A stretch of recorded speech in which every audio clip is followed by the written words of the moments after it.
Sunday online service युकेद्वारा सञ्चालित मित्रताको सवारी कार्यक्रममा यहाँहरूलाई स्वागत साथै न्यानो अभिवादन। जय मसीह। सोलोमनको प्रार्थना पहिलो राजा 8को 22 देखि 40। मानिसले परमेश्वरको लागि कस्तो भवन बनाउने? सोलोमनको मनमा यस्तै तर्क आएको थियो। मन्दिर बनाएर समर्पण गर्दाको बखतमा उनले आफ्नो प्रार्थनामा भने, तर के परमेश्वर निश्चय नै पृथ्वीमा बास गर्नुहुन्छ र? स्वर्गभन्दा पनि उच्च स्वर्गमा तपाईँ अटाउनुहुन्न भने मैले निर्माण गरेको यो मन्दिरमा त झन् कसरी अटाउनुहुन्छ? सोलोमनले परमेश्वरलाई वास्तवमै जानेका थिए।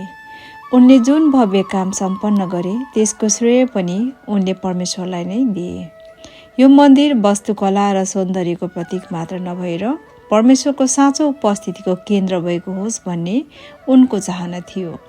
उनको प्रार्थना यही छ कि यसै मन्दिरको कारण इस्रायल देशमा परमेश्वरको उपस्थिति छ भन्ने सबैले महसुस गरेर क्षमा, न्याय, प्रगति, समृद्धि, सुशासन, सुरक्षा र शान्तिको निम्ति प्रार्थना गरून्।